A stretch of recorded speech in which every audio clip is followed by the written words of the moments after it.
Okay. Wait ako. Wait ako. Okay. Okay. Ready kaya? Dito ka, boss. Dito ka. Diyan ka na. Okay. Ano tayo po? Okay. Mayor, good afternoon, sir. Good afternoon. Ano po itong mga drone na ito, Mayor, na nakita nyo sa amin? Ito ay in line with our preparation for future important data management or efficient management ng City of Manila. Ito ay patungkol sa mga geografiya, bagong development, at saka pag may aberya, like magagamit natin to. Hopefully, wag mangyari the big one. So, tapos yung regular big activities sa lungsod. Tapos, magagamit din natin to, makakatulong to sa mga negosyante na maaari mag-invest sa Manila. Sa mamamayan, definitely, sa pagpaplano ng gastusin ng lungsod sa iba't ibang bahagi, whether creating a more open green space and all other things, no? The mathematics of or economic movement ng Manila, magagamit natin. Because this type of drone is industrial level, wherein is powered by AI. You know? At kahapon, kasama namin kayo na nag-groundbreaking na tayo sa MDRRMO Data Management Building. Kung saan talaga isa sa nakita ko sa matatagumpay na bansa o syudad ay yung proper management of available data. Kasi that can drive savings, that can drive efficiency in expenditures, and surgical addressing problems and all other things. Tapos, this can be also accessed by the private sector, lalo na yung mga namumuhunan sa lungsod ng Maynila. Property development, business development, opportunity for them to sell their goods and all other things. Napakalawak. With these machineries that we invested, we are now investing for the future of the city. Mayor, is this the first time na nagkaroon tayo nito? At tatlong First time. drone, ano po yung mga function ng bawat isa? Yung pinakamalaki, yun yung minamapping natin regularly Manila. The other one is with the heat map capabilities. The other one is communication and rescue operation. So iba-iba ang level and purpose nila. But the good thing about technology nowadays, it's available. All we have to do is to tap it and use it for public service. Whether economic growth, safety ng tao, saka yung isa dyan, medyo kakabahan yung mga kriminal sa Maynila. Kasi in a good day, we can just fly the drone and randomly inspect population. The facial recognition technology, baka makita namin yung mga naisala o gumawa ng masama sa kapwa at patuloy na nakikihalubilo sa normal na komunidad. In a given day, pag nadaan na sila ng drone at nakilala sila ng sistema, we can inform the police that this Juan de la Cruz is suspect of a murder, is walking around Taft Avenue or maybe outside of a school. We can alert and help the Manila Police District and other enforcement agency. Plus, the regular traffic updates. Crowd estimate, crowd estimate. Sa mga big events. At saka yung crowd estimate, baka hindi na masyadong magagamit yung estimate na word. Kasi baka magkaroon na ng crowd count. more or less 99% of crowd count. Para malaking bagay kasi rin yun dahil for future reference sa mga paghahanda. May public address system rin yung isa. Nakita mo yung isa, ang taas, no? Oo. Kahit na ilang metro sa taas, naririnig sa baba. Halimbawa, kung meron kayo pa public address, given challenging events, it may put order in the situation. We're very excited for the people of Manila. For the coming events din to, Mayor. At saka future development and planning. So, with proper data, we can efficiently spend money, taxpayers' money, hopefully. And with proper data, we can have also proper planning for future growth. Ilan pong operator nito, Mayor? Ang malilisensyahan as per MDRRMO, baka 6. Okay. At baka 20 naman ang ititrain. Under MDRRMO pa rin.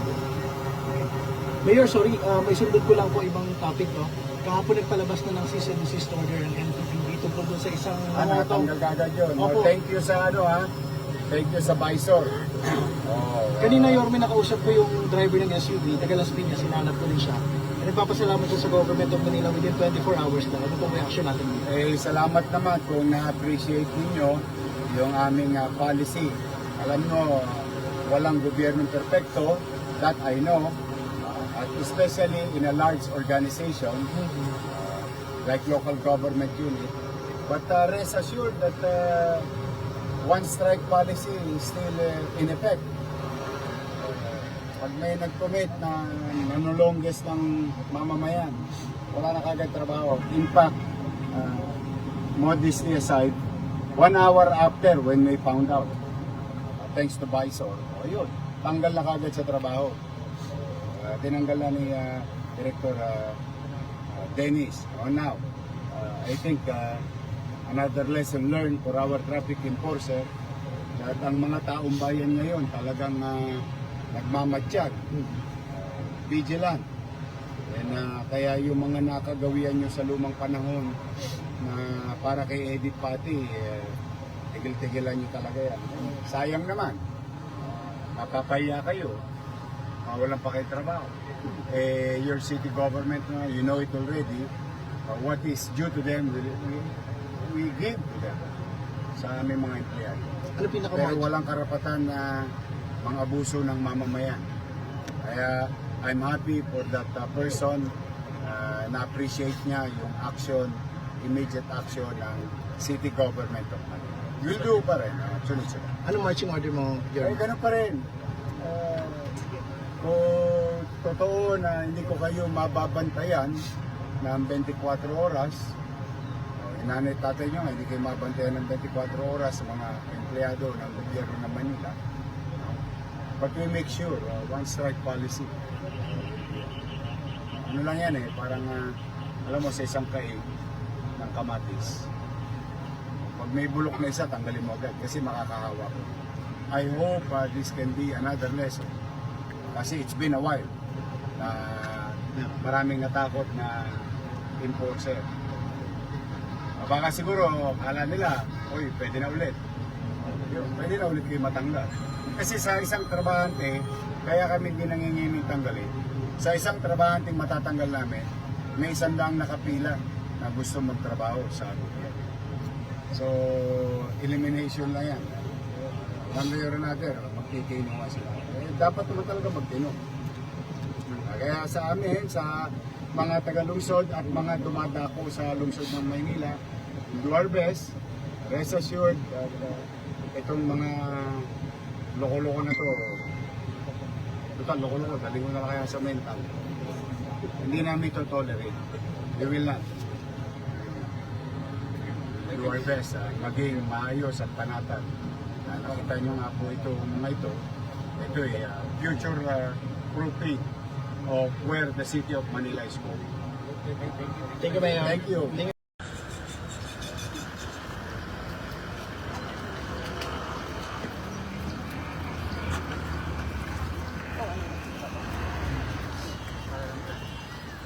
Dito lang tayo sa may Carabao lang tayo. Boss, Lalaki? Boss, dito lang tayo sa Carabao. Carabao? Ay, Carabao Cross. Carabao Cross lang. Carabao Cross lang tayo.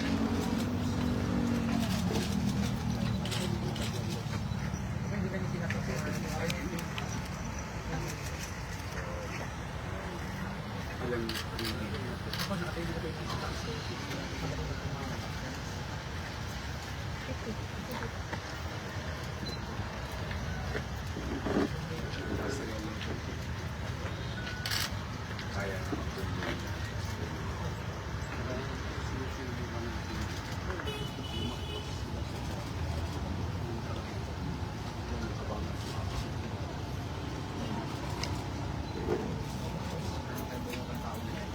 Systems na thermal nabibigyan ka crowd density and also search and rescue. ito pang search and rescue. Hindi ka kasi thermal. So, yung building, kasi tapos na. Yes po. Kung ilang tao po yung nasa loob ng padok, ilang meron sa loob. Ay, libre. Kahit may trip po. Kita siya sa ilan. Sumati niyo po kung ilang kung ilang. So, malalaman natin kung may tao sa Kung ilang po yung The main action also dito may capabilities ko na it can cause ng mga tao sa sakuran ng barko. Hindi po sa natin. yung nilalagay naman natin sa ito pang daily, Yes po. pang career, future planning. Yes po. Pero building, We can just apply. We can help yes, you. Pang planning. ito talaga. Dito nabuhay na. Future state naman. Sana yung tira mo kayo. Dali mo. Ilang kilometro ka na square kilometer? Isang Kung malayo po tayo yung pang 5 Square. kilometer. kilometer. Kahit kung 5 kilometer. 5 square kilometer. So hindi naman patsa-patsi. Mabilis. So pag in-update natin, pwede tayo mag-year on year or every other year. Kasi nagbabago building. Diba? Nagbabago ang year. It's every 3 months. Further po.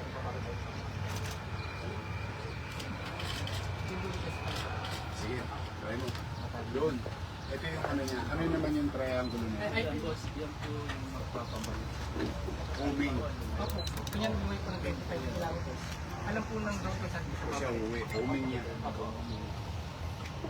Try mo. Ito ba unahin mo? Ito na lang. Tagbawa ko na daw. Gusto ko.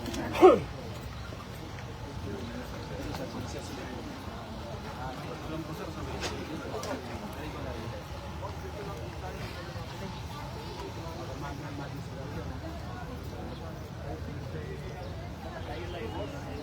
Medyo ano